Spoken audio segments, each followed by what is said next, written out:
This is the BiggerPockets Podcast, show 209. You're listening to BiggerPockets Radio, simplifying real estate for investors large and small. If you're here looking to learn about real estate investing without all the hype, you're in the right place.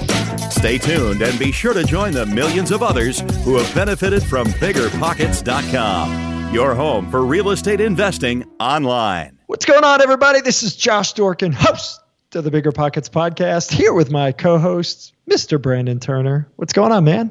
Hey, nothing's changed since the last time we talked, because that was like yesterday. That was yesterday. But no, things are good. That is not true. Not true. Okay. There was something. Josh shaved. I didn't even notice that. He no longer looks like a homeless guy. This is great. Not that I have a problem with homeless people. I love homeless people, but you don't look like you are aspiring to be one. I'm working on it. It wouldn't be a bad thing. Hobo chic, as we like to. Is that a thing? Yes. Okay, good. That's what I'm striving for in life. So anyway, how you doing? What's new in your world?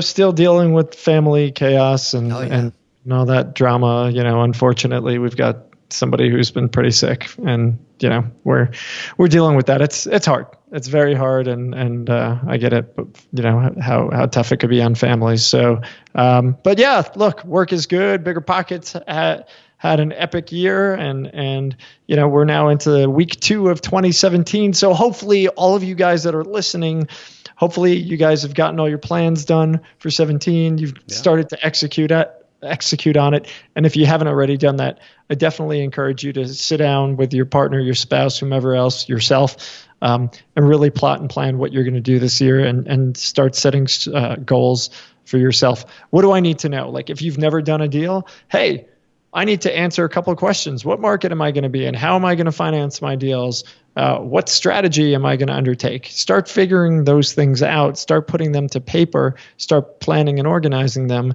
And speaking of that. What? Wait. That is a perfect lead-in. Maybe you meant to do that on purpose. Wait, there's a lead-in? What? It's a lead-in to today's tip. All right. What is this quick tip, Brandon? Today's quick tip is we are excited to launch something that we just released here on BiggerPockets, and it is called the Path to Purchase, or PTP. It's a new feature on BP that gives users an interactive step-by-step guide to purchase your very first rental property investment. Scott Trench, who's been on the podcast before, and he's a real estate investor, is also one of our team members at BiggerPockets. He actually, on this interactive guide, will walk you through every aspect of your first investment, and best of all, it is free for all BiggerPockets members. So go to your dashboard, go to BiggerPockets.com, log in, and click the button. You'll see it there. It's about the path to purchase to get started. It's pretty awesome. You guys are going to love this thing. It's great. And yes, there was a good lead in. But if you don't have an account on BiggerPockets, just create a free account today at BiggerPockets.com, and you'll be able to get access to that outstanding tool. And we've got lots of plans to improve upon it already. So we're really excited. And then those of you who have done deals already, what are you going to do next? How are you going to scale?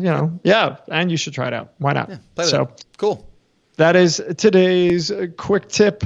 You guys, this is show 209 of the BiggerPockets Podcast. You could check out the show notes at BiggerPockets.com/show 209. If you are a new listener to the show, or if you've been listening forever and have not yet taken a moment to help us, the guests of the show, and BiggerPockets, we would love for you to take a moment to leave us a rating and review.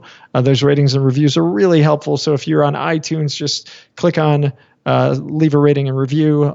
You can do that on Stitcher, SoundCloud, and other places as well. And also, if you have not yet already, please do subscribe to the show. All right, guys, today's guest is Kevin Carroll. Kevin lives in Boise, Idaho, with his wife and 2 kids. He's been in the real estate business for 8 years. Kevin and his team have sold almost 1,000 units in that time as a real estate agent and his team, and has flipped 83 homes in just the last 18 months. In order to do that, Kevin has built a really cool system, and we're going to talk about that and dig in on how he made that happen. So listen up. It's pretty cool. And let's get to this. So, Kevin, welcome to the show, man. It's good to have you here. Yeah, thanks, guys. Yeah, this should be fun. So, I know your story already, Kevin, a little bit, because you and I have been buddies for a little while. But the rest I'm sorry, Kevin. Yeah. The rest of the BP audience doesn't know who you are, where you came from. So Why don't we just start there? Somebody forcing that upon you? Yeah. Does Brandon have something against you or something? No, not at all. Okay. Not at all. So let's hear the story. Where'd you come from, and how'd you get into real estate? I come from a long line of entrepreneurs, and I grew up in Northeast Ohio, and been I left Ohio. I had a business there, and I sold it, and traveled the country, and found a house I found a piece of land out in Taos, New Mexico, and I moved out there and built a straw bale house out of mud and straw off the grid. Wow. Yeah, so taxes are $5 a year, so it's pretty steep. Yeah, and oh my God. So wait, $2.50 twice a year. Yeah. let me ask, because I don't know much about. Like, I knew you lived in like a weird house down there, but like this is in Taos, not like mid Africa or anything. It's in Taos. It's off the grid, like out by the earth ships, out off past the Gorge Bridge and stuff out there. So yeah, but I met a buddy there that knew a lot about natural building, and I know how to piece together a house. So between the two of us, we figured it out, and wow. Out there in the desert, and there's no code or anything. I mean, it's just totally unpermitted. And, yeah, but we'll need photos for the show notes. By the way, you got to send us some. We got to see this thing. Yeah, that's awesome. So it's got straw bale walls, and it's passive solar design. So even in the middle of the winter with no heat, it will not freeze. It won't get below 40 in there. Wow. So it's pretty neat. Yeah. So you say straw built, like you're talking about real like straw bales. Yeah, like like hay and mud. 2 foot thick walls, yeah.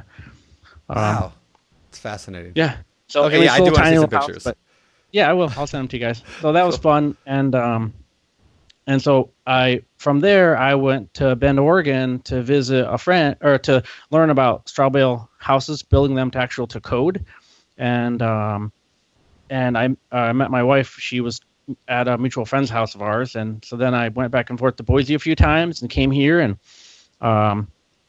and then I was going to be a business broker because I love growing companies and stuff like that. And I went in Idaho. You have to have your real estate license because there's no other really place there's not very many business brokers here. So got my real estate license, decided I'd rather do that. And met my business partner at Keller Williams the first week and shook hands, and we've been partners ever since. And last 8 years, we sold about 1,000 houses together. So, yeah, so I have a small team, and that's the short version of how I became a real estate agent. And cool. Yeah. So that's awesome. I was going to say, so you became this successful agent. The 1,000 houses is nothing to sneeze at. Obviously, presumably you built a great team in order to do that. But you're not just an agent, right? And you're not just a guy who builds houses out of mud and soda cans and straw and corpses. But no. So a few years ago, we flipped a couple houses as well, and then about a year and a half ago, I got introduced to a new bank-owned product, and the lady that explained it to me showed me where to look for them, how to find them, and then I have friends in a networking group that across the country I've known for a long time, and so they, what I finally realized was when you sell a bank-owned property, you know how to flip a house. They've taught me how to flip a house. They give me the asset. I go check it out. I tell them what to fix. I get it fixed. I tell them what to list it at. They list it way higher than that, and then I sell it. And then we lower the price usually, and then we sell the home. So I've literally flipped 1,000 houses for banks, and I finally realized that, and I said, okay, I'm going to do this now and make real money. So a year ago, 18 months ago, I raised a bunch of cash and started flipping across the country. I bought 83 houses in the last 15, 18 months. Whoa. Wow. That's crazy. Yeah. Can you explain, because you said, you learned about a, quote, new bank-owned product. Is that something different than your typical REO?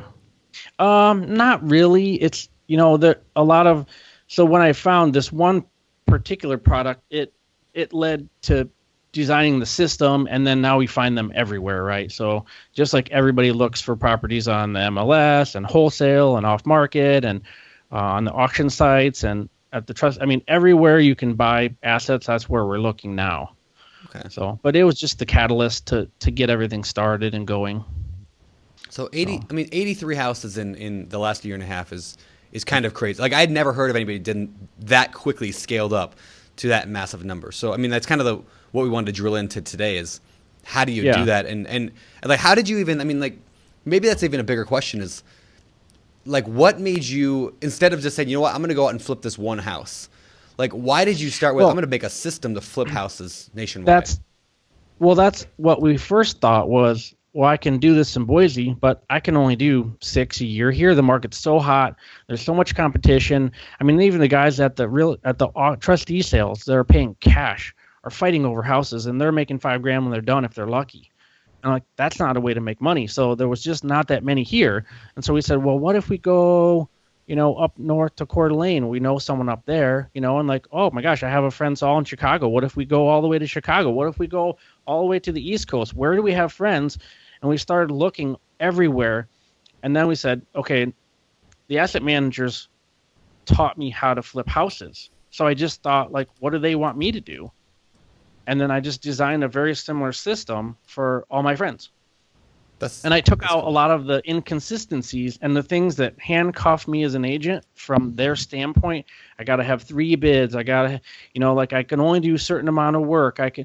I took out all that stuff that inhibits them from actually making real money. And I gave a lot of the power to the real estate agent, my partner on the ground. So I don't look at them as a real estate agent. They're my partner. So they don't make a real estate commission. They're not an agent to me. They're my partner. So they make a portion of the profit of the deal. And by doing that, it enabled them to think about this as if it was their own property. And so they make decisions differently because every dollar they make, they get to keep a part of it. So it took a lot of the day-to-day responsibilities off of me and put it back to them, which they should be making those decisions on the fly anyways. Sure. So we designed a little 1-page Excel spreadsheet, and I'll give it to you guys all for free. You can use it. I can analyze the deal in 5 minutes now that I have this and I'm used to looking at it. That's awesome. And then from there, we run the flip sheet. I buy the property. They manage the renovations and they sell the property. And at the end, we do a side-by-side comparison of what do we think was going to happen and what actually happened, and how can we get better? What do we do good? What do we do bad? Stuff like that. Okay. But now you're counting on people who you may not have ever seen them do this type of thing before, right? So like, these are all my friends that I know do hundreds of bank-owned properties a year. They have contractors and systems. Yeah, I know all these people. Okay, got it. So I just want to go back a second because, this is what we do on the BiggerPockets podcast. We try to learn and we try to teach people how to do things. So again, I'm going to pry. We talk about this REO product, this top secret product. I mean, what's the difference between this and any other REO that's out there? Nothing. Okay. It's no. There's nothing. There's no real secrets to it. It just was a new product that came on the market, and it's all out there in front of everyone to see. There's no secret sauce or anything like that. So if I go in the MLS, this is like if an REO gets listed, it might be one of those REOs. It's just you've kind of created this system whereby you found a way to work with people at a distance to take those properties and rehab them, flip them. You guys get a piece of the action and go from there. Is that kind of the gist? Okay. Yeah. So, yeah. I mean, everything is based on relationships, right? So some of this product is out there for everyone to see, but, if you buy a bunch of them, they give you more information than everyone else has. It's just the way the world works. Yeah. So go ahead. Sorry. I mean, we just have VIP relationships with some of these big banks and things that they know I'm going to perform, and so they give me more information. And I think that's huge, right? When you can start doing this at scale, like you were doing, like you can go to some of these people and be like, hey, talk to me before you maybe. Is that what you're doing? Like before you list with an agent, maybe come talk to me first. I mean, do you do stuff like that? Well, we could. I mean, we have cash we can close in 3 days. So we have options like that. And so a lot of the more we're able to analyze these things, the better we can get. Sure. So. And if you focus more in on like, bidding on properties, like at auctions, have you done more MLS? Like, hey, this is just everybody's. I mean, like, where do you typically find these things at? In Chicago, we wrote 100 offers on the MLS and got one. It just didn't work. So different strategies. In Florida, we've had really good luck with probate leads. Okay. So there's a lot of people that are passing away in Florida, apparently. So it happens down there. It's like Florida, Arizona is like the death belt. Yeah. So I mean, that's where you go, I guess. That's funny. So, and there's a lot of people that just, their mom lived there, their dad lived there, and they don't want it. They don't want to clean it out. They don't. They want to go down and get a few of their things, and then we'll just take and clean it up and sell it. And so we can be an option for people like that as well. And it's just try to think creatively, like what do they need, right? How can we help them? And just like anything, you make your money on the buy side. You got to get a good deal, and then just work through the renovations and the sale and stuff like that.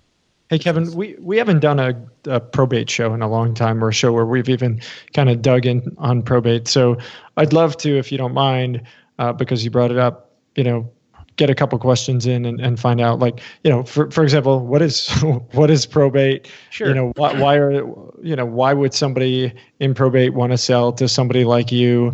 And how do you find these people? How do you market to them? If you can kind of dig in a little bit, that'd be great. I'm not a super pro at it yet, but the basic idea is, so say someone in your family passes away, and they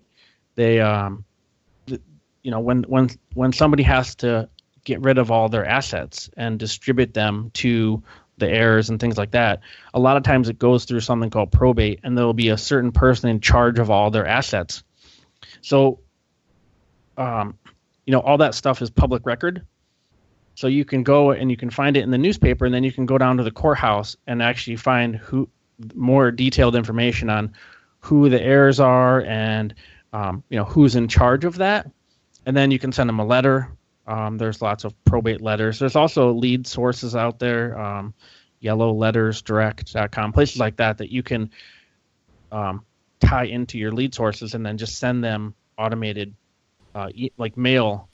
That just basically says, sorry this happened to you.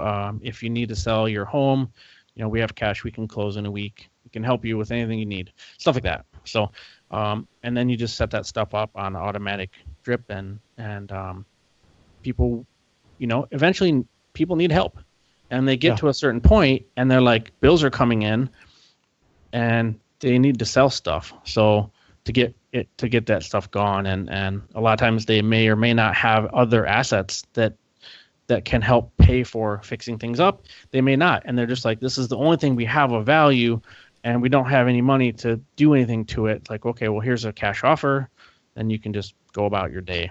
I mean, when you're in that position, your thought is, hey, I don't want to sit around and eke out every penny. It's, how do I get out of this thing quickly? How do I get cash in hand so we could start paying bills and start taking care of what we need to take care of, right? And the truth is, like, if it was your relative or something, and you have 6 brothers and sisters, if you sell it for $10,000 less, split up over all the different people, does it really matter that much? It was money you probably didn't have anyways. So, and it may just be easier to not have to deal with it. So that's kind of what I think, and we just try to be a resource for them. So how do you do that without appearing disrespectful? My dad passes away last week, and today I get this big ugly letter, in the mail that says, buy your house for cash today. It feels like that would be disrespectful, but at the same time, you want to let them know, hey, we're here for you. We want to be a resource to you. Yeah. It doesn't. It has more of a, we're here to help. If you need to sell your house, call us. We can help you. It's more like that. So and it's not, we're a crazy shark. It's like, what do you need? And we'll try to help you get that done. So that's just the attitude we take. Isn't that, I mean, that's I think some of the most successful investors we've spoken to who market directly to the sellers, who don't buy on market, that tends to be the approach, right? It's I'm not here to take advantage of you. I'm here to help you solve your problem. So I'm assuming, big part of your job is also being a psychologist, right? Helping kind of dig into these not people. Not me. I mean, it's mostly my agents on the ground that do that stuff. I'm just kind of like the orchestrator. So I found the money and I do the back end stuff, and then I just kind of give advice to them. So, if I do it here locally, I am. But like almost like an asset manager, when you have 45 projects going on across the country all at once, like that's about all me and my staff can handle. So, yeah. So I'm curious, how do you structure this? So like, you're an agent, obviously you're licensed, so you're allowed to get referral fees and things like that. But it doesn't work that way. You have to think not like an agent. Think like an investor. Okay. So, for me, like, so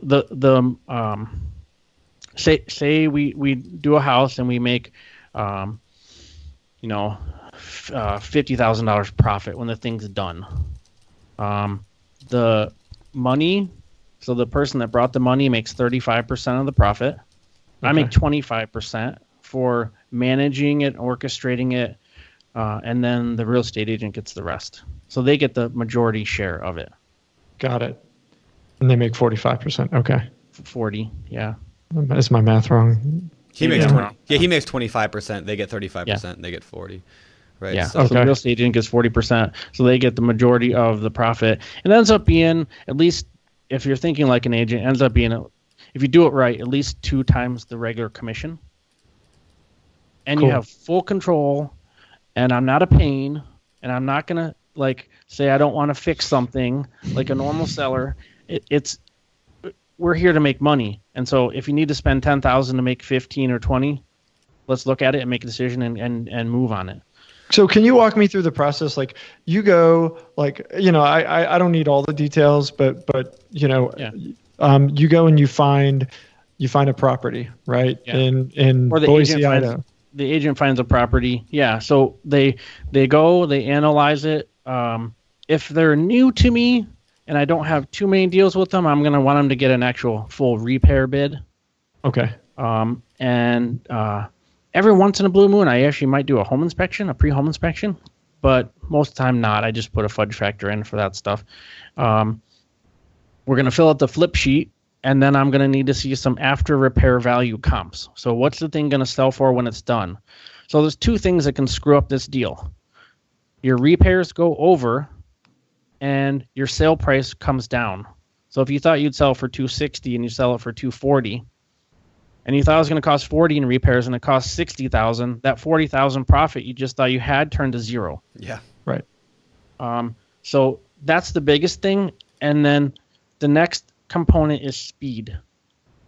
So when we did a lot of these, we figured out that the faster we can turn these things, they're like hot potato, right? The faster you can fix them, the faster you can get them staged and photographed and on the market, the faster you can get an offer, the faster you can close. If you can use a chunk of money 3 times a year versus 2 times a year, it's a huge return difference. Yeah. So say the investor makes $10,000 profit on every house. Well, if he sells 2 houses a year with that same money, he makes $20,000. But if he sells 3 houses a year with that same money, he makes $30,000. It's a significant increase in revenue. The faster we can do these things, the more everybody makes. I'd rather spend $2,000 more and get it done a week sooner. Like what we figured out is most houses cost us about $2,000 a month just to hold. So if everybody understands that, and we can squeeze a week out, can squeeze an extra 2 days out of something, like that makes a huge difference. Can you explain that? Because that's something that, people don't hear about on the TV shows. That's the stuff that most people who are just getting started in the flipping space don't even consider. Holding costs are a real cost. So what's involved in that holding cost? What money? In my flip sheet, it auto calculates all that stuff. And it's not perfect, but it puts it on there so you understand. So when you go through the sheet, you're going to say, how long is it going to take to repair the house? And if it's a $20,000 rehab, it shouldn't take more than 2 weeks or so. If it's a $40,000 rehab, it's going to take about 45 to 60 days, depending on your contractor. Because at that point, you're putting in new kitchens and bathrooms and stuff like that. Then you have days on market. How long is it going to take to get an offer? And then usually 45 days or so to close with a regular offer. So you've got this time frame. Well, you have insurance. You have all the utilities. If you have an HOA, you have taxes that are accruing monthly as well. And then any holding costs you have on your money itself. Explain that if you don't mind, just for those people who may not know. So for us to buy that many properties all at once, we use some hard money. And so there's a calculation in there for interest-only payments every month and the fees associated with that hard money. So it's significant. On a medium-sized $200,000 house, it could be $8,000 to $10,000 total for that hard money. Yeah. So go ahead. Sorry. No, go ahead. I was going to say, so for somebody who's going and flipping their first house, and let's say that property takes, not somebody who's working with you, but somebody who might be listening, and they think it's going to take a month or two, and it takes 4 to 6 months. Suddenly, the carrying costs on that house add up significantly, and their profit could dwindle dramatically, right? Yeah.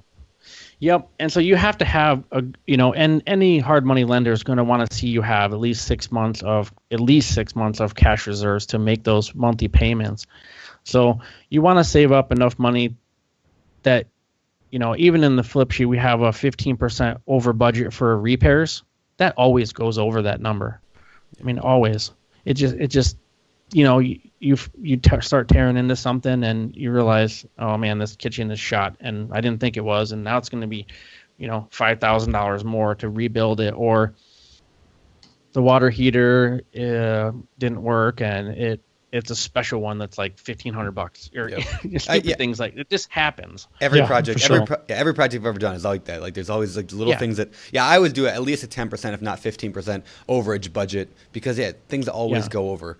That you just don't. I mean, you can't think of everything. Even the best contractor in the world can't think of everything when they're walking in. And so you said the word a little while ago. You said a fudge factor, and I really like that. Like you just have to have this, like the fact that there's going to be things we don't know. Now, I want to dig in on this a little bit because you and I are kind of similar in this. I don't usually do home inspections. I don't usually hire a home inspector, but a lot of people listening to the show are newer at real estate, and so I generally advise them they probably should when you're starting out. So why do you not, and why might a newbie want to? Speed. I don't have time to order that stuff. Yeah. I mean, I need my guys to walk in the house and 20 minutes later tell me if we're going to buy it or not. So I mean, how do you estimate those repairs? Like, how do you know exactly what's wrong with the property? You just rely on the contractor or the agent? The agent. Yeah. I mean, if like they have similar experience to me, right? They've flipped that many houses for banks. They know how much it costs to put a kitchen in. They know how much it costs to put a roof on. They know how much it costs to replumb the whole thing. Like they know all those costs pretty, like just in the back of their brain. So they can guess pretty accurately. And with that 15% fudge factor, we're usually pretty close. Cool. And do you always, I mean, I was going to ask this a little later, but do you always make a profit? Or, I mean, how many of these deals have you ever lost money on? We lost money on 3. Okay. Most of them don't turn out as good as we had hoped, but I don't usually go into a project without at least 30,000 profit. Okay. I won't. Yeah. So no matter what the deal is, if it doesn't make at least 30,000 profit on the flip sheet, I won't buy it, because you can get sideways really fast going into a deal hoping to make 20 grand.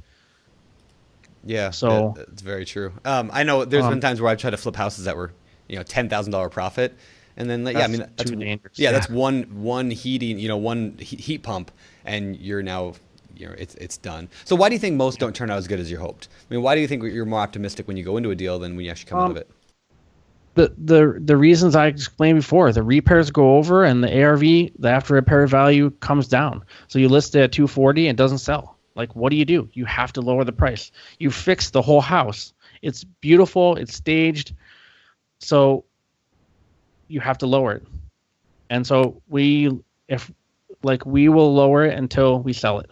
So even if we lose money, we're not in the business to hold these particular houses in that model. And so, all in all, though, if you lose $4 or $5 on like one, we lost a couple thousand. They're not major.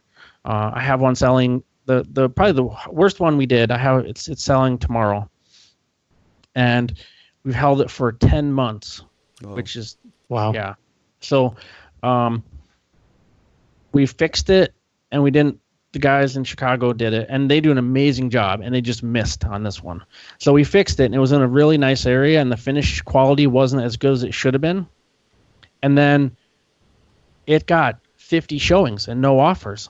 And I'm like, guys, what's wrong? And like, well, the windows are old and the roof needs done. I'm like, take it off the market and put windows and a roof on it and put it back on the market. Yeah. So we did. And then we listed it back, higher, and then it came down and down and down again. So Kevin, isn't there like a danger though at scaling at such a rate where I think there's kind of like a level, right? There's a balance between speed and scale, and then quality and profit, right? So my question is, if you sure, you can scale infinitely, not you, but you being anybody, right? Can scale infinitely, and now suddenly quality control tends to get hit. And profits, you start to make less and less money, or your profit opportunities drop. Versus if you were to kind of step back, slow it down a tad, have higher quality control, and potentially even make more profit doing less properties. Is there that balance, and how does that work? There is, and that's kind of the attitude we're taking this year. So we want to do about 50 this year, so not 85, and we want them to be quicker and shoot for nice solid base hits so that we don't I think I just went to a conference, and one of the guys there said we won today because we didn't buy a dog. So we want to look a little bit closer at them, but there's a balance, right? I mean, if you analyze everything perfectly, you're going to miss deals. They go away that fast. A lot of the wholesalers put properties on the market and they're sold within 3 hours. So you don't have time to think about it overnight and get your contractor in there and do all that stuff. You just don't have time. So the more you do, the better you'll get at that. And usually, when in Boise, when I'm looking at a house, I can tell within 20 minutes if I want to buy it or not, and then put it in the flip sheet. 5 minutes, I'll know exactly what I can buy it for. And so it comes with experience, though. Yeah. I'm going to push back a little bit, if you don't mind. I hope you don't mind. So again, we've done lots of shows. I've talked to thousands and thousands of investors over the year, and obviously time is a factor. But I'm going to give you a little pushback on that. Time. Buying the dogs, statement that you made. I guess my question again is, if let's say you miss out, you said you're going to drop 85 to 50, right? So certainly you're going to miss out on probably more of those dogs, so to speak, ideally. But how do you improve if you're going for the same level of speed? How do you potentially improve your quality control at the same time? Is that possible at all? Yeah. There's a lot of ways to improve your systems, right? So that hard money I talked about is really expensive. Yep. In that deal, it's $10,000 in there. That would be nice to be able to keep that. Yep. So are there other ways to find money that isn't that expensive? Yes. So I'm working on finding ways to not have that expensive money. Got it. I have a national discount at Home Depot that like Fannie Mae and the big boys do. Like we're working on strengthening those discounts so we can buy product cheaper. Working on getting the contractors, in the different areas. So example, in Chicago, right now I have a $90,000 remodel going, biggest one I've ever done. And that it's a 2-flat, so it's a one house on top of another one. And so my guys on the ground are working with the contractors because there's 2 kitchens in that thing, and there's four bathrooms, and so but they're just on top of each other. So when the guys are doing the drywall, he's doing the top one, then he's doing the bottom one. Like he's coordinating those things so they happen quicker. Yeah. And anticipating that the city inspector needs to come out next, and anticipating those things so we can get them moving quicker. Because a lot of those, there's so many things that can slow down a project. Just making sure that all that stuff is, you're getting on the list and you're getting ahead of stuff so that, that's a key. So there's always room to improve. And that's the thing that I'm going to work on this year, is maintaining those relationships with my key people that I can get the product from, and then doing what I can here in Boise to find cheaper money, get cheaper products, make things go quicker, and so that we can all make more money. I love that answer. I'm not trying to push too hard, but I think it's great. I think it's important because clearly you've thought this stuff through, and obviously it's extremely helpful to somebody who might be new on their first, or somebody who's trying to scale up to get to X amount per year. So thank you for sharing that. Yeah, sure. Yeah, one thing you mentioned a second ago too is this idea of you got to stay ahead of the flip, and I found if there's anything I'm really slow at flipping. I'll admit that. Like when I flip a house, like I just got done with a flip, one of my more successful ones, but it was a $40,000 rehab. It should not have taken that long, but it took 4 or 5 months just to rehab the thing. And I look at, and I had one contractor doing the whole thing, and I look at why, and I realize like so much of what I do when I flip, and a lot of newbies make this mistake too, is that we don't get ahead of the flip. And I'm not the first to admit I'm not the world's best flipper, because it's more like, okay, now we're done with this section. Now what do we do next? And then it's like, okay, well, next we got to get the drywaller. Better call the drywaller. Oh, I'm 3 weeks out. Okay, well, we'll wait for you to, and then the house sits empty for weeks and weeks and weeks. And I'm bad at that. How do you stay ahead of it? Here in Boise, in particular, when I do a flip, I have like 3 or 4 main contractors that I use for everything. One of the keys, one of the most important things you can do to a contractor is pay them immediately. Yeah. So I've been a big proponent of that forever. If a guy gives you a bill, you give him a check right then. Yep. If a guy faxes you an invoice at midnight, by 8 a.m. the next morning, the check's sitting on my desk ready for them. And the reason you do that is because if you call that drywaller and you say, hey, Joe, I need you to come over tomorrow and do that drywall, he says, okay, I'll stop what I'm doing and do that for you because I know I'm going to get paid immediately. Yeah. That's great advice, by the way. So I've done that for my whole life, and we've found that it especially with smaller contractors that, they don't want to remember that people owe them money. They don't have a full-time bookkeeper. They can't. Yeah. They're not good at that. They're good at doing their skill. So we make the invoices for them. We pay them. We just make their job easy, so they don't have to do that stuff. So when we do a flip here, if it's like a $25,000 fix, 900 small items in the house, I don't even get a bid from my contractors anymore because I have done business with them for so long. What do you mean you don't get a bid? You just keep going. Yeah, I've done so much work with these guys. I know how much they're going to charge. And so I just say, get all 8 of your guys and get over to that house, and I give them as much notice as I can, and they get over there. And those guys, it's amazing. So this is like my handyman guy that does like all kinds of stuff. Their crew works like a fine-tuned machine. He's just like the screamer guy that just screams in 10 different directions. And they grub out the house in like 4 hours. All the carpets are ripped out. Like if we're taking out cabinets and stuff, that stuff is in their dumpster. And they got one guy over here painting, one guy fixing this light switch, one guy going to the store to get new parts, some guy mowing the lawn, one guy trimming the weeds, and that we just pound on it until it's done. So that project for us would take about 10 days. We just hammer on it until it's done. I give him $20,000, like I give him a $10,000 check when he starts just to buy parts, and then when he's done, I square him up the next day. So well, let me ask you on that then. When you bid a project, do you always have the contractor bid in, or even when you do bid anyway, do you always have them pay materials? Do you ever do materials separate because you can get a better discount at Home Depot or whatever? Or how do you work that usually? It all comes back to speed. So you can penny pinch and try to get something on sale, but it costs $2,000 a month to hold that house. Yeah. So if you hold up your project to save $50, you just lost the $500. Yeah. So even more than that, you made this point earlier, and I think it was fantastic. Where if you can do 2 flips a year or 3 flips a year, that's like. So I used to look at it, huge. I used to only look at it in terms of what you just said a second ago, which was, hey, this house is costing me $1,500. So for example, this house costs me $2,000 a month.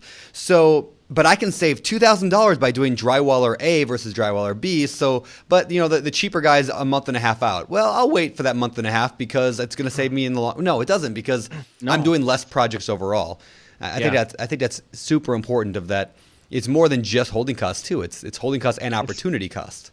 Yeah, and are you holding up your project in the busy selling season of the summer? Yeah. Like I missed the selling season of the summer, and I have houses I still own now because I missed the summer selling season. Like, Yep.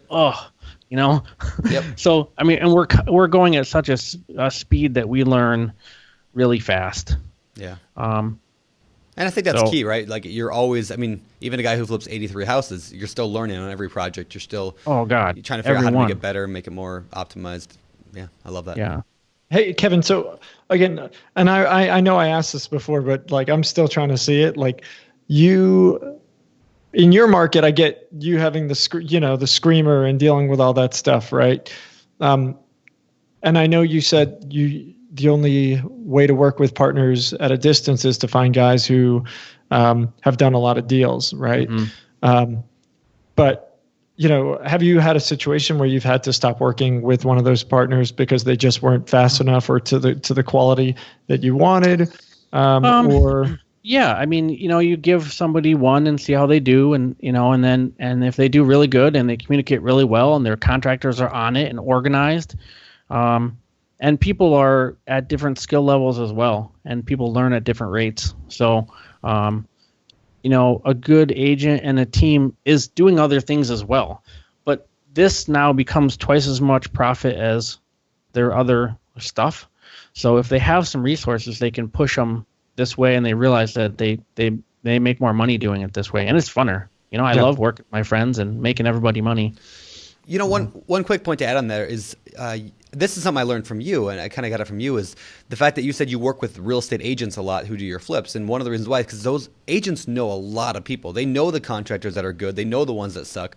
So even just a tip for everybody listening to the show right now, whether or not you're a flipper, you want to be a rental property owner, whatever, talk to real estate agents for connections, because they know who's doing good work and who's not. They know who to call for the big repos, all that stuff.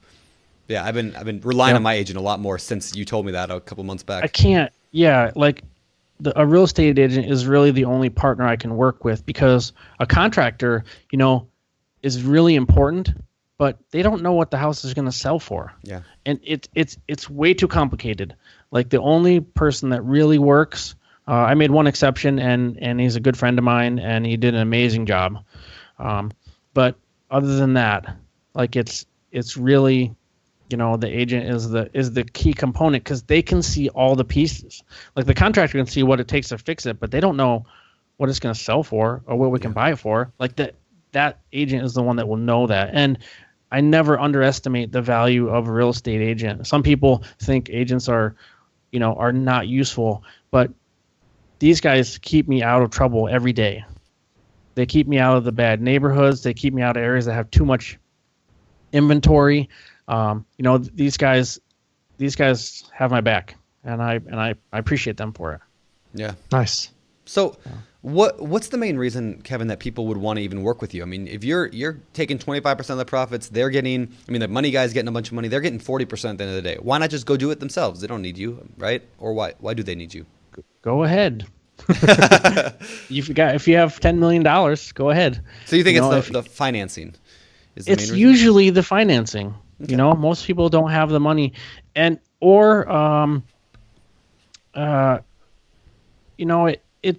that, or they don't have access to the deals, or the systems, or the knowledge. Yep. Or it's for them. There's zero risk.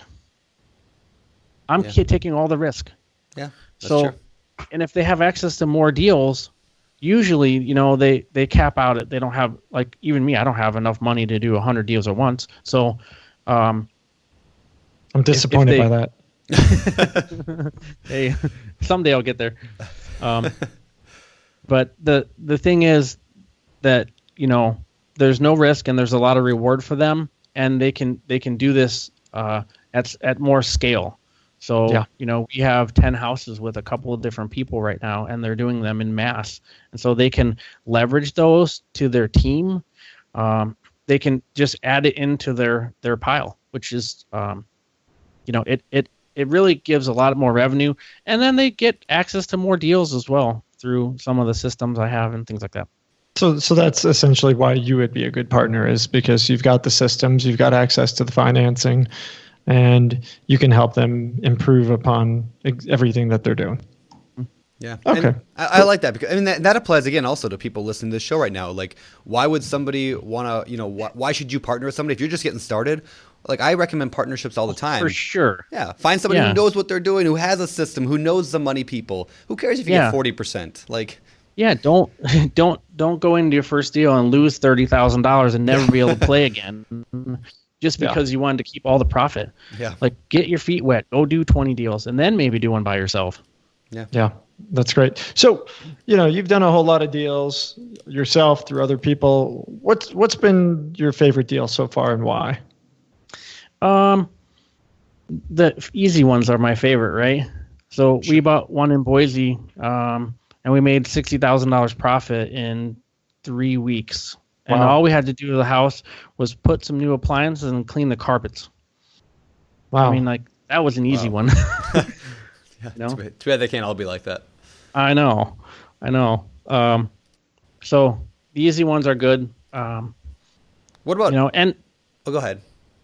Well, I really enjoy the renovation process and bringing up the neighborhoods. When you add curb appeal to a house and you fix it and you put brand new kitchens and bathrooms in it and you bring it to a state that, like, a new homeowner is going to come into this house and they're going to have everything new. It's going to work good for them for a long time. Like, I don't want this thing to turn into a bank owned again. Like, my goal is to help bring up the neighborhoods. Yeah. So if we do that by putting $40,000, $50,000 into a house and then sell it back, I like to say it's kind of a win for everybody. The bank that sells the asset wins because they sold the property. They don't want it. The real estate agent won because they got, a portion of the profit. I win. My investor wins. Home Depot wins.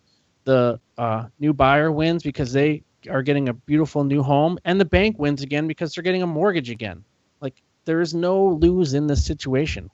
Yeah, that's great. That's great. Well, what about bad deals? I mean, you mentioned earlier you lost money on a few deals. Do you have any stories in particular where you're like, man, that was just a crappy deal? I've got one going in Renton, Washington right now. And so usually I partner with an agent, but that one is a 1 hour plane ride. And my brother-in-law lives there. And so I got the bright idea, I'll just do it myself. So found a contractor on Craigslist, mistake number one. And then had him start renovating the project and giving me like text update photos. Well, I went there a couple weeks ago, and it's a disaster. Utter disaster. Everything's about 80% done and done shoddy. Whoops. So I gave him... Back to Craigslist. No, literally take my crew from Boise, drive there, and fix it. That's what you're going to do? Yeah. That's awesome. Wow. Yeah. January 2nd, we're getting in trucks, and we're going there, and we're going to pound on it until it's done, and then we're going to come home. Wow. Nice. Will you still serious? Are you still going to make some money on it? Yes. It had the potential to be our most profitable flip. That area of the country is the hottest real estate market in the country. Seattle up there is smoking. And I got a really good deal on it, but I'm not going to make anywhere near as much as I thought because I gave this yo-yo a whole bunch of money for nothing. So, yeah. Well, I mean, you went outside your system. I think you tried something and it didn't work, and Yeah. But so, the lesson there is verify work with someone you know and trust, right? Not text pictures. Yeah. I mean, he was taking a picture of a wall, and like the other half of the wall had holes in it and wasn't painted. I mean, it was crazy. And so, shame on me for doing that. Yeah. Well, But unless you try, right? I mean, like, learn. in order to build a system, you got to test something, right? You got to do your first. Yeah. And you, despite all the deals that you've done, this was a first attempt at you kind of doing it in a different way, which is fine, right? You got to try. Yeah. Well, and for us, like, if we don't have to pay that agent 40% of the profit, we make a lot more, right? Yep. So it was me saying, like, can we drive this from Boise without a local influence? And phase 1 says no. Oh, hopefully that turns around. Yeah. But it's about, I go back to the speed thing too, like now I'm 2 months, at least a month behind schedule because of that. But I'll take my guys and our hammers and we'll fix it. Yeah. There you go. And that's something we even thought about, my investor, he said, what if you take your crew and you literally do that? What if you just go? What if you drive 2 days and go fix something and then drive back? No, we could do it. So it's just like we're always trying to push the limits and test things, but never underestimate the value of a local realtor in that market. That is really important. Yeah. So where do you go from here? What's next? Are you going to keep going, keep scaling? What's the plan? So I don't want to play this game forever. Flipping creates cash, but it doesn't create monthly cash flow. So one of my partners in Florida and then my business partner here in Idaho, we formed a company and we're going to build a 100-unit rental portfolio like in the Clearwater, Tampa market. Okay. So that 100-unit rental portfolio, we're going to do the exact same thing. We're going to buy stinky bank owns. We're going to rebuild them. Literally rebuild them from the guts out. We're going to rent them. We're going to refinance them. And then we're going to create cash flow. And we're going to pay those mortgages off. And in 10 to 12 years, we're going to have 100 free and clear houses. It's going to make, I don't know, $70,000 a month. That's awesome. And I'm done. I think I said this before. Maybe it was before we started recording to Josh. But anyway, one of the things that I've always ever since meeting you, Kevin, that I've liked is you think so much bigger than than I do. I'm going to go buy a rental property. You're like, I think I'm going to build a system that's going to buy 100 rental properties. And then you think, how do I get financing on 100 rental properties? How do I find 100 rental properties? How do I flip 83 houses? I think that's a lesson to be taken from this episode. Is it's okay to think bigger. And really think about all the people that you're able to help when you do that. I've earned $1 million profit for my partners this year across the country for my friends. Wow. So I'm helping them get wealthy as well. Yeah. That feels really great to me. That's awesome. That's fantastic. Well, that's great. And Brandon, to your point, if I set out to, obviously you need to crawl before you walk before you run, but somebody like you who's got lots of experience, if you say, hey, I'm going to buy, one property or 6 properties this year, you're going to figure out how to buy 6 properties this year. If you say, hey, I'm going to buy 100 in the next 2 years, you're going to figure out how to buy 50 properties a year. Mm-hmm. Now, the thinking that goes into buying 50 properties is very different than the thinking that goes into buying 6 properties. So you have to sit back and strategize, right? You have to plan and think things through. And I do think it's where a lot of people fail in real estate or any other business. It's in that planning ahead, right? How do I get there? How do I plot the course in order to accomplish this? They start digging in and doing, which is fine when you're kind of getting going, but in order to build something up, you really can't do that, can you? No, I mean, the systems are important. And another thing that's really important is who are your friends? So that's a really, who you hang out with will dictate your level of income, your level of success. So that's a really important component. So find networking groups of people that are doing what you're doing, or that are doing things at way larger scale. A lot of my friends make 4 times the amount of money I do 4 times the amount of deals I do. So I'm like the little guy. Yeah. And so I learn from them every day. Awesome. I think there's something to say about, right, there's that quote, you are the average of the 5 people you associate with the most. Absolutely. And it's so true. I mean, like, yeah, that's why, like, when I hang around with you now, like, I'm like, I got to start thinking like this. How do I buy 100 properties? How do I stop doing, small stuff? And yes, I want to encourage everybody who's listening to the show right now. I mean, who are you hanging out with right now? Who's the people in your surrounding Maybe you need some network? new friends. Yeah, maybe. Well, I was going to say Kevin might need some new friends if he's hanging out with you, Brandon. I'm sorry. Kevin, it's time to let go. All right. Little birdie, fly away. Oh, no. I've got lots to learn from this guy. All right, so yeah, me and Kevin are same buddies. So moving on, let's shift gears here and head over to today's fire round. It's time for the fire round.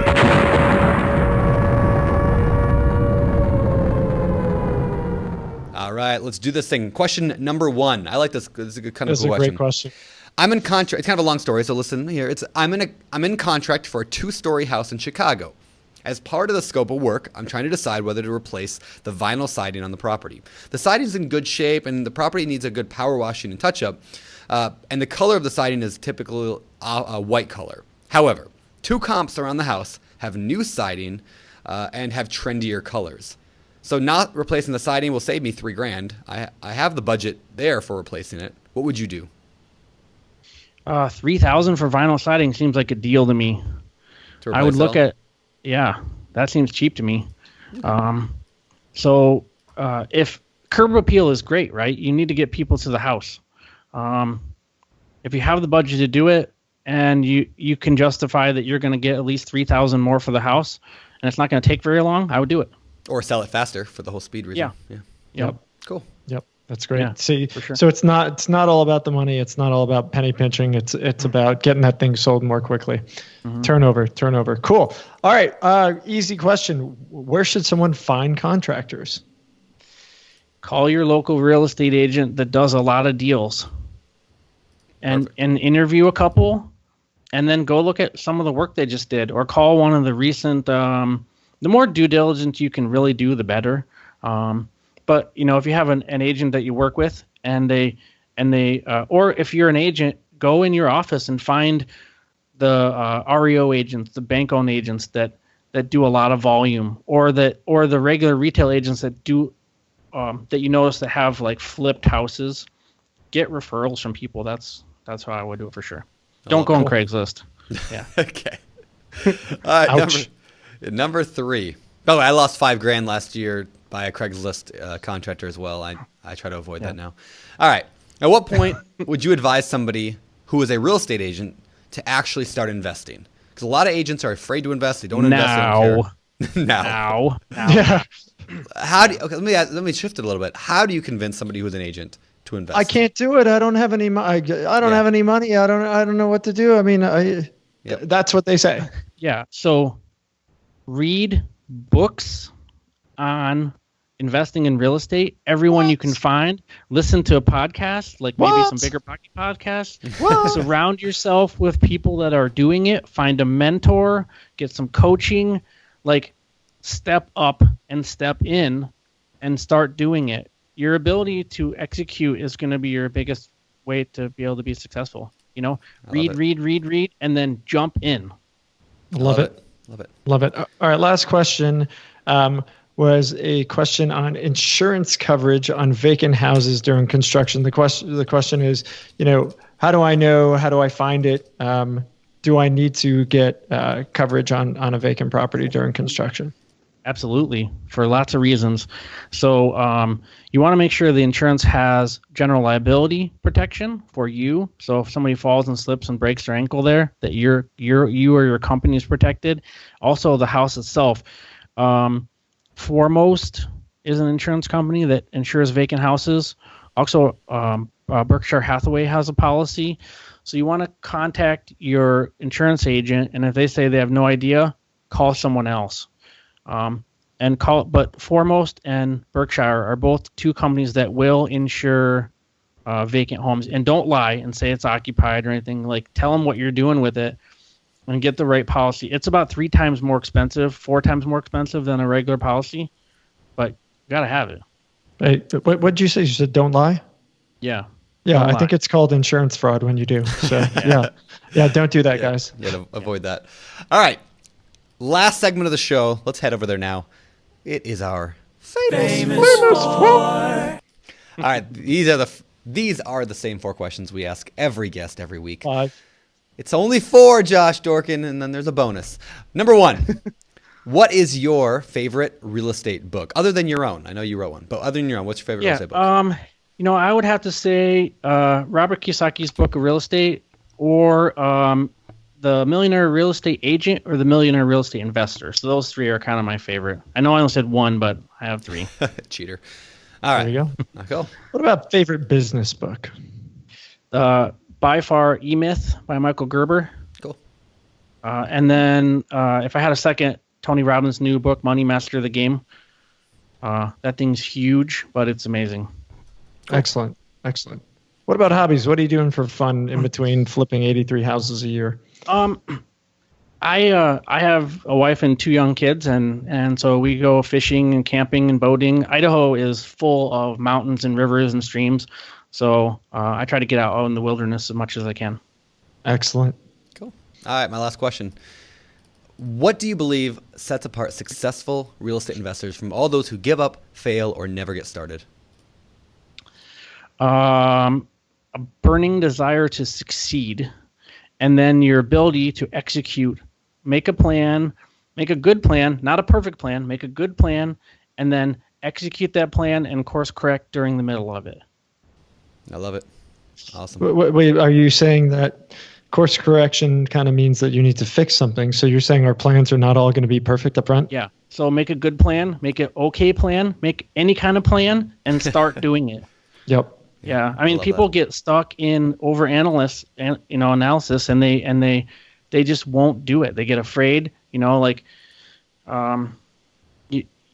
just, get uncomfortable. Yeah. And you're growing. Yep, awesome. totally agree. I love it. Cool. All right, Kevin. Well, before we let you go, man, what do you want to tell people about how they can reach out to you? Apparently you have a book. I was not aware of that. So, give us a little info. This year I decided to, I found a ghostwriter that helped me write a book. And so I wrote a book on flipping. And so I'll show you guys the little book here. It's nice. It's called A Journey to Financial Independence. And what I really wanted to teach people was, like, how do you get out of this rat race of life? We're all working, grinding, doing our thing, but eventually we're going to get old and we're not going to want to work anymore. I don't want to work right now. I don't want to work right now either. Wow. Wait, did you just say that in front of your boss? That's awesome. I love that. What? You're fired. So, Yeah. You're free. Freedom. There you go. Yes, freedom. Yeah. Anyway. The thing is, like, we all need to figure out a way to leave a legacy and to be able to enjoy our lives now. So if everybody's working 80 hours a week, are you watching your kids grow up? Are you talking to your family and your friends? Like, there has to be like a balance in life. And so we got to figure out a way to make monthly income. The only way I know how to do it is with real estate, because I've tried stocks and that doesn't work for me. And I don't know any other way. So I wrote a book on how, kind of on what I talked to you guys about on flipping, and then using that knowledge to buy passive income rentals in some form or fashion that creates monthly passive income. And that's what you need. If you have no bills and you had $10,000 a month coming in, could you live? In most areas of the country, you could. Yeah. That's great. Fantastic. And if you want to, go ahead. Yeah, if you want to find me, go to A Journey to FinancialIndependence.com. Is that a journey too? Yeah, Okay. like the letter A. So A Journey to FinancialIndependence.com. On there, you'll get a free. You can sign up to get my free flip sheet. So on the thing I talked about today with my analysis on how I flip properties, you can have a copy of that for free on there. And if you want to email me or ask me questions, I'm happy to help. Cool. Perfect. And you're on BiggerPockets as well. Yes, sir. Cool. Awesome. All right, and I did get a copy of that book. It's fantastic. So Oh, check it good. out. Yeah. Awesome. I live in Idaho and Boise, and I'm an agent here too. I have a full team. So if you're a real estate agent listening, if you have people, Boise is crazy. The town is growing like crazy. People are coming from everywhere That's to what I move hear. here. So Why? Good stuff. Yeah.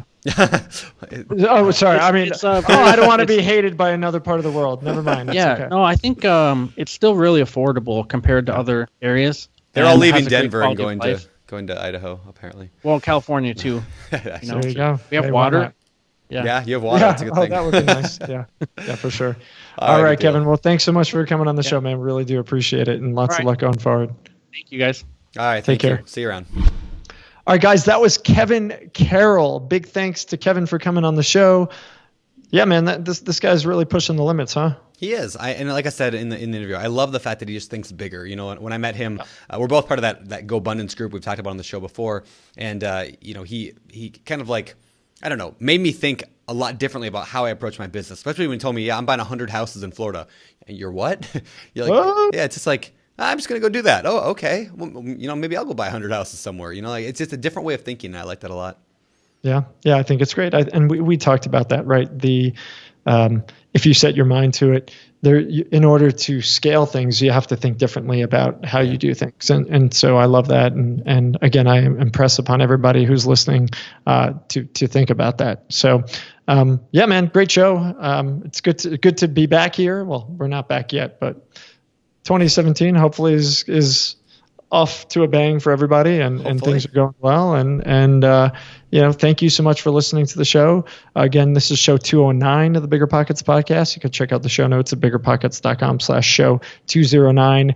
And if you are not yet a member of our community, of our site, please join today, www.biggerpockets.com, create a free account, jump in, start using the site, start using tools like our PTP that we talked about, the path to purchase. You know, jump on our forums, our community, start to learn, start to network, connect with guys like Kevin, and get things going. So with that, let's get out of here. All right. You want me to take it out? Take it out. All right. For the BiggerPockets podcast, this is Josh, and my name is Brandon. Signing off. You're listening to BiggerPockets Radio, simplifying real estate for investors large and small. If you're here looking to learn about real estate investing without all the hype, you're in the right place. Be sure to join the millions of others who have benefited from BiggerPockets.com, your home for real estate investing online.